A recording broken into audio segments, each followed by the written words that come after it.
It's been 2 months since free agency started, and Collin Sexton, aka Young Bull, not being signed to now makes no sense to me. He does have an offer from the Cleveland Cavaliers, but he clearly does not want that, as reports have been saying that he wants about $20 million per year. And I understand why. He has shown incredible potential, and throughout his career he has put up some really decent numbers, but we really need to talk about his situation because the disrespect that he's getting is getting out of hand. And I also have a solution on what the Cavs could do to offer him some money to try to keep him. So let's get right into it. The Cleveland Cavaliers selected Sexton with the 8th pick in the 2018 NBA draft. And we all know that the NBA, it's all about the situation that you're put in. And he was put in the worst situation possible when he got drafted by the Cavs. Because in that same year, LeBron left the Cleveland Cavaliers. And when we look at the roster that they had coming into the 2018-2019 season, this team was not going to go far. However, Sexton was able to turn this situation into a good situation for him, as he was putting up 16 points, 3 rebounds, 3 assists, while having a 43-40-84 shooting splits. And there were some conversations going on about who's better, Luka, Trae Young, and Sexton. But to me, Luka was way better. But the comparison between Trae and Sexton, I could see that at that point.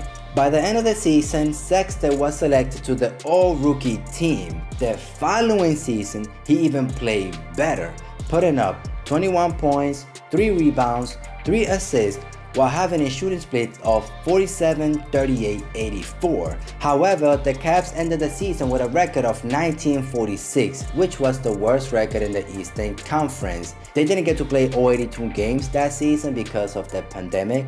We all know Corona. The NBA made the bubble, and only the teams that had a chance to either make it to the play-in tournament, that was the first time they put that in the NBA, or that were able to make it to the playoffs, were invited to the bubble. And we all know who won that championship, the Lakers. And a lot of people call it the Mickey Mouse ring. I don't call it that, but you know how people are. So the Cavs didn't get invited, and Sexton didn't get to showcase his skills in the bubble.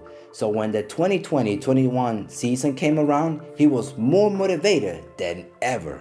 And during that season, he played like an all-star caliber player, showing he was one of the best slow-to-fast attackers in the NBA. And he was forcing defenders to defend him above the three-point line, since he has been a really decent shooter from 3 his whole career. Then he would just use his quick burst of speed to beat defenders to get either easy layups or to make a play happen. His handles aren't the best in the NBA, but they are good enough. But it doesn't really matter, since his crossover is very explosive. He just does everything with force and speed. That's why he was nicknamed the Young Bull. But he slowly started to show some patience, and we saw that in the pick and roll situation. He was able to read those situations at the right time.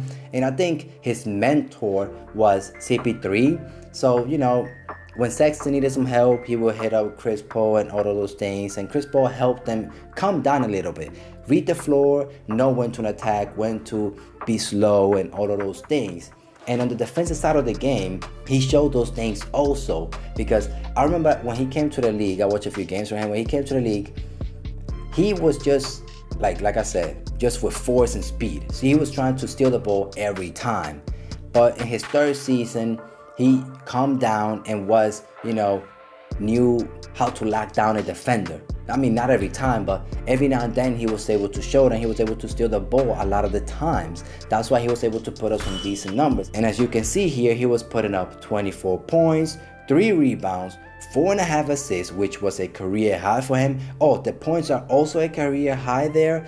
And 1 steal, which was also a career high for him, while shooting 47% from the field, 37% from 3, and 81% from the free throw line. Those are some impressive numbers for a player in his 3rd year. So for the 2021-2022 season, the expectations were really high for him. But we all know what happened to him. After 11 games, he got injured. He had a torn meniscus, which we all know is a season-ending injury. And his situation is so extremely unfortunate because that season-ending injury happened in the final year of his contract. Then at the same time, we saw the Cavs playing better without him, and then the people and the media were saying stuff that might not even be true. They were saying like he's a bad teammate, he's a bad playmaker slash passer, that he's an inefficient scorer. Yes, during the 2021-22 season, he didn't put some incredible numbers. As you can see here, they were not popping out. But if we would have gave him the time that he needed for that season, the Cavs would have probably made it to the playoffs because Sexton is no scrub. This guy can ball. He's a baller. I really believe if those things that happened where the Cavs played better without him and that the people in the media were saying all those bad things about him, that he would have had a contract by now from any other team other than the Cavs.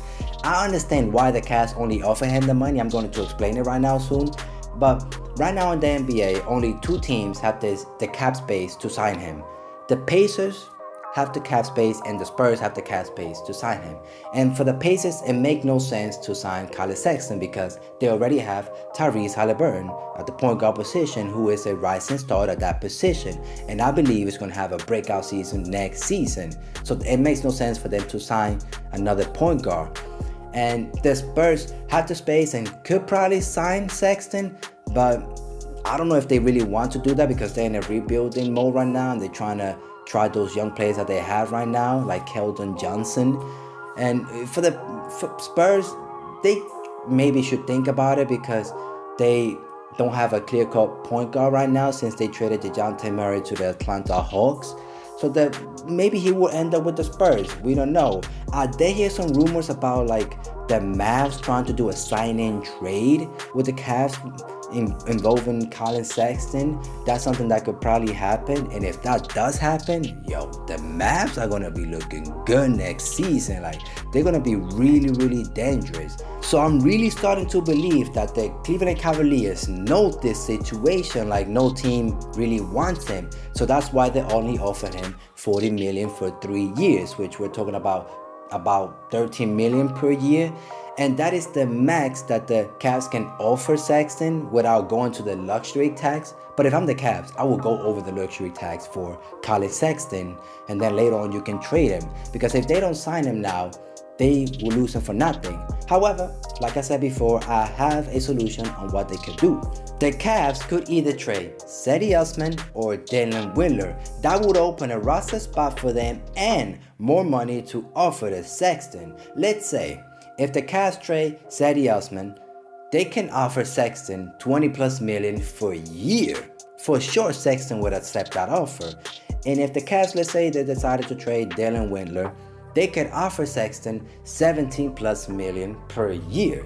So I'm pretty sure Sexton would also accept that offer because we're talking about $4 or $5 more million per year that he could get than the original offer that the Cavs offered him. Not every player will get that. And then let's say he can sign it for 1 or maybe 2 years, and then he can just show what he's about and then leave the Cavs.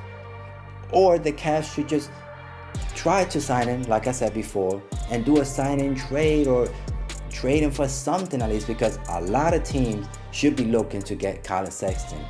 We just fell into this thing, what do we call this? A victim of the moment, where if a player is playing great 1 year and the other 3 years he sucked, we look at only that 1 year and we're like, yo, he's an all-star, he's going to be incredible. For example, Julius Randle. I fell into that, the victim of the moment there. I thought Julius Randle was going to take the Knicks to the finals, bro. I have to say, I'm a Knicks fan, right? I have to say it. But look how he played last season. But Collin Sexton showed in the 3 years that he played before he got injured last season that he was getting better and better and better in every aspect of his game. Defense, offense, playmaking, like anything. The three-point shot, he was being efficient. So this thing about him being inefficient makes no sense to me. And that he's a bad playmaker, that he's a bad teammate. Yes, his stats never translated into winning games, but the Cavs were still figuring it out. What helped the Cavs a lot last season was them getting Evan Mobley. and Jared Allen and Lauren Markkinen, like all of those players, and Ricky Rubio. Like before Ricky Rubio went down with the injury that he got last season, the Cavs were in a good row. You can even say that the reason that they fell off was because Ricky Rubio got hurt. Not because, of course, Darius Garland played amazing. He was an all-star. He deserves it, and Jared Allen also. They both deserve it. But Ricky Rubio was a big part of why that team was succeeding last season. So I really feel like the Cavs should do anything to try to sign Collin Sexton. So that brings me to the end of the video. Let me know down in the comment section your thoughts on Collin Sexton. Do you think the Cavs should try to offer him some money and try to trade one of those players like I said before that they should try and do? Or should they just let him go for nothing and hope that he does sign that offer that they offered him? Let me know your thoughts down in the comment section. If you're new to the channel, don't forget to subscribe to the channel. And if you made it this far, thank you for watching. I really appreciate you, and I'll see you all in the next one.